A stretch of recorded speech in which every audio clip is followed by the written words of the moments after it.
Good morning दोस्तों।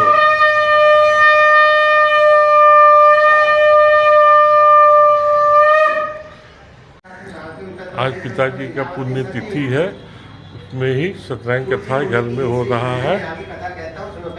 घर में कथा बैठाया गया है तो देख सकते हैं। मंदिर जाते थे, ब्राह्मणों को धन देकर संतुष्ट किया करते थे। उनकी स्त्री कमल के समान गुंगवानी और सती साध्वी थी। वो भद्रशिला नदी के तट पर सत्यनारायण भगवान का पूजा कर रहे थे। उस समय वहाँ एक साधु नाम का बनिया आया, जिसके पास व्यापार के लिए बहुत प्रकार का धन था, और नौका किनारे लगाकर और राजा के पास गए और वहाँ पूजा हो रहा था। बैठ गए और हाथ जोड़कर उसके बाद पूजा सब पूछे कि आप लोग क्या कर रहे हैं, इसके करने से क्या फल मिलता। तो राजा बोले, अपने बंधु के बालों के साथ में पुत्र प्राप्ति के लिए सत्यनारायण भगवान का पूजा कर रहा हूँ।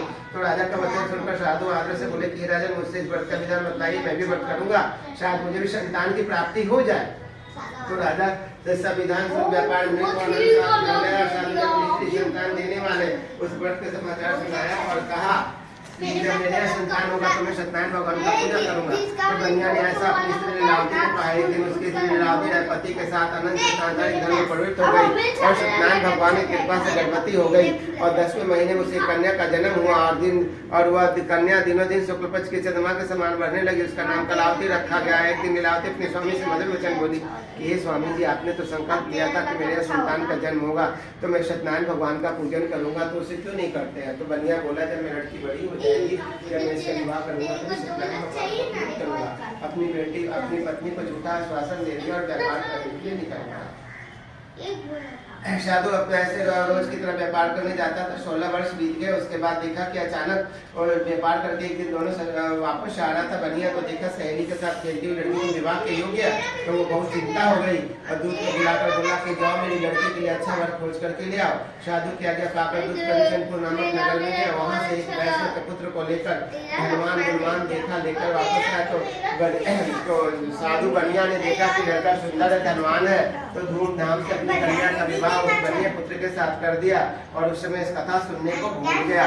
तो सत्यनारायण भगवान रुष्ट हो गए और अपने साथ में बड़े साधु कुछ समय पीछे दामाद को भी साथ में ले लिए और दोनों ससुर दामाद सिंधु नगर के समीप रतनपुर एक गांव में जाकर व्यापार करने लग गए। और इन दोनों राजा चंद्रकेतु के नगर में जाकर व्यापार की जय, वृंदावन बिहारी लाल की जय।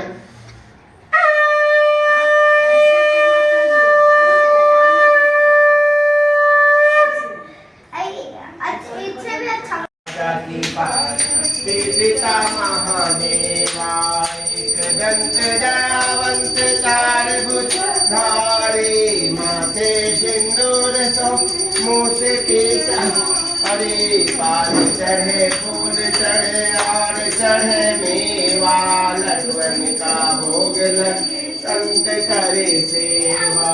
जय गणेश जय गणेश देवा, माता जाकी पार्वती पिता महादेव। इंद्र को आँख देते को हिन को काया, को पुत्र देते निर्धन को माया। हार चढ़े फूल और चढ़े मेवा, लड्डुअन का भोग लगे संत करे सेवा। दीनन की लाज रखो शंभु सुत हरि, कामना को पूरा कर जग बलिहारी। बोले गजानन महाराज की जय। जय लक्ष्मी रमना हो स्वामी, जय लक्ष्मी आशना अद्भुत छविराज हो स्वामी, अद्भुत छविराज नाता ध्वनि बाजे। ओम जय लक्ष्मी रमना प्रकट भय। ओम जय लक्ष्मी रमना दुर्बल भील कठारी, दिन पर कृपा करी हो स्वामी। अब खाली दिन पर गया करी, चंद्र चुप रहित राजा चंद्र चुप एक हजार पति है। ओम जय लक्ष्मी रमना वैश्व मनोरथ पाए, श्रद्धा तज दीना हो स्वामी, श्रद्धा तज दीना सो फल भोग जो प्रभु जी सो फल भोग्यो प्रभु जी सिरा स्तुति कीन्हा। ओम जय। ये दोस्तों पूजा संपन्न हुआ, फिर मिलते हैं किसी और नेक्स्ट ब्लॉग में। तब तक के लिए जय हिंद, जय भारत, वंदे मातरम, हर हर महादेव।